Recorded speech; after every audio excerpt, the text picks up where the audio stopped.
ادھر گتے لائن سر سینئر صحافی ترکیہ ہم میگونا برادری کریں گے عاطف بٹ صاحب کا. السلام علیکم بٹ صاحب. وعلیکم السلام جی. بٹ صاحب بتائیے گا یہ ترکیہ کی 100 سالہ تاریخ کا سب سے بڑا زلزلہ ہے. زلزلے سے آپ چونکہ وہاں خود بھی موجود ہیں, آپ ہمیں بتائیں گا کہ زلزلے سے کون سے علاقے زیادہ متاثر ہوئے ہیں اور اس وقت کیا صورتحال ہے؟ جی سب سے پہلے تو میرا نام عاطف بٹ ہے. دوسری بات یہ ہے کہ ترکی کا جو جنوبی حصہ نا, شمالی شام اور لبنان کی سرحد کے قریب یہ زلزلہ آیا ہے, جس کے نتیجے میں متعدد عمارتیں جو منہدم ہو گئی ہیں اور مقامی حکام کے مطابق سینکڑوں افراد ابھی تک ملبے کے نیچے دبے ہوئے ہیں.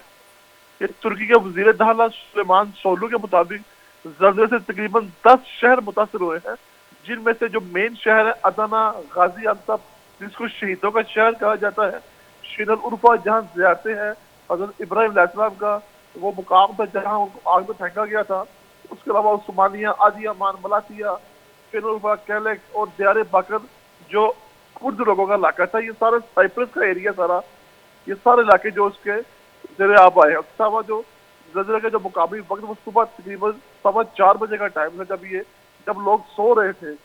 زلزلے کی آفٹر شاک بھی تقریباً 32 کے قریب آئے ہیں اور ترکیہ کے یہ وسطی علاقوں میں بھی محسوس کیے گئے ہیں. شدت اس کے بعد نارمل 6.7 ریکارڈ کی گئی ہے. اس کے علاوہ قبرص, یونان, اردن اور لبنان میں بھی زلزلے کے جھٹکے محسوس کیے. یہ آل اوور ورلڈ یہ کافی علاقہ جو ہے نا یہ مؤثر ہوا ہے. اگر آپ دیکھیں جو امریکی جیولوجیکل سروس کے مطابق زلزلے کی شدت 7.8 ریکارڈ کی گئی ہے, یعنی کہ اگر 8% بھی یہ سونامی کا رخ کرتا تھا, لیکن اللہ کا شکر ہے کہ یہ علاقوں کے پاس کچھ سمندر نہیں تھا, ورنہ جو استنبول کا جو مین ایریا ہے ساری رات سے ترکی کے اندر برف باری ہو رہی ہے اور ساتھ ساتھ یہ بارش اور طوفانی ہوائیں چل رہی ہیں. یہ ساری صورتیں. ترکی کا جو شہر ہے مزارسک تھا, جو مین مرکز تھا, اس کی گہرائی 7 کلومیٹر زیر زمین تھی. یکے بعد دیگر سے آنے والے زلزلوں کی شدت بھی بالترتیب 7.8, اس کے بعد نارمل ہوتی گئی ہے 6.4, 6.5 یہ ریکارڈ کی گئی. جی اچھا عاطف بٹ صاحب, آپ سے یہ جاننا چاہتے ہیں چونکہ کہا جا رہا ہے کہ اس وقت ملبے تلے ہزاروں لوگ دبے ہوئے ہیں, تو کیا صورتحال ہے سر؟ آپ علاقوں میں کیا مزید اضافہ ہونے کا خدشہ ہے؟ جی اگر دیکھیں یہ تو اللہ تعالیٰ کی طرف سے حکم ہے, ربی سارے معاملات ہیں, لیکن ترک صدر رجب طیب اردوغان جن کو امت مسلمہ کا لیڈر بھی سمجھا جاتا ہے, ان کی طرف سے بڑی سخت ریسٹرکشن ہے. ایون گورنمنٹ کا کوئی بھی ان کے ادارے ہیں جو فوج کا ہے, افاد والے ہیں, اس کے علاوہ جو گورنر کے انڈر جتنے بھی ادارے ہیں وہ سب حرکت میں, سب علی صبح سارے اسی ٹائپ الرٹ کام کر رہے ہیں, اور بڑی امید ظاہر کی جا رہی ہے جلد از جلد وہ سارے نکل جائیں گے باہر, اور بڑی امید کی جا رہی ہے ان کے ساتھ کو یہ ریکور کر لیں گے.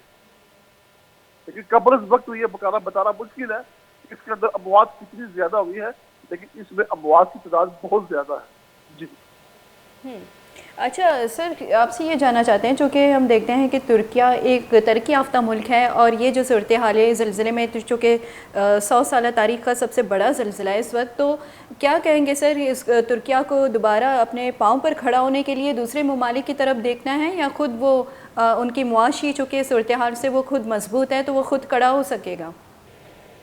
میں آپ کو ایک ترکی کی کہاوت بتاؤں گا کہ یہ لوگوں کی شروع سے ایک سلطنت عثمانیہ کے دور کے جب ان کا ایک سینیریو ہے نا, وہ اس چیز کو پریفر کرتے ہیں کہ ہمیں کسی کی مدد نہیں چاہیے.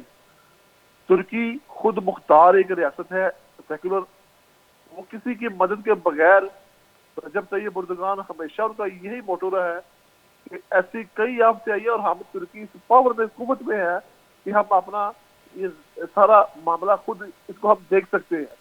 تو انہوں نے کبھی بھی کسی کو اس چیز کی امداد کے حوالے سے بولا, اور ترکی جو ہے یہ آپ کو پتا ہے کہ معاہدہ لوزان بھی کا ختم ہو رہا ہے, تو ترکی جو ہے بہتری کی طرف گامزن ہے. جی بہت شکریہ عاطف بٹ صاحب وش نیوز کو ٹائم دینے کے لیے. ترکیہ چمے گنا برادری کریں گیا عاطف بٹ صاحب کے ادھر موجود ہے, اور انو کے صورتحال ہمارا آگاہ کریں گیا چونکہ یہ گوشہ گمشے تک کہ استی بازی مردوں میں انگت تک استی ماڑیانی جو چھیرا چھیڑتا رہتا گا, اور امدادی کاروائی کمکی کاروائی ہم بڑھ جائیں, اور مزید استی بیرانی تہا بدھ کند کے گیشے بھی زانک ببیت کے ترکیہ 100 سال تاریخ درستاں چ مستری زلزلائیں کہ زلزلہ ترکیہ باسی دمغ باسی علاقہ متاثر بتنا اور یہ وحدہ ہم ترکیہ کے کمک کی کاروائی بڑھ جائیں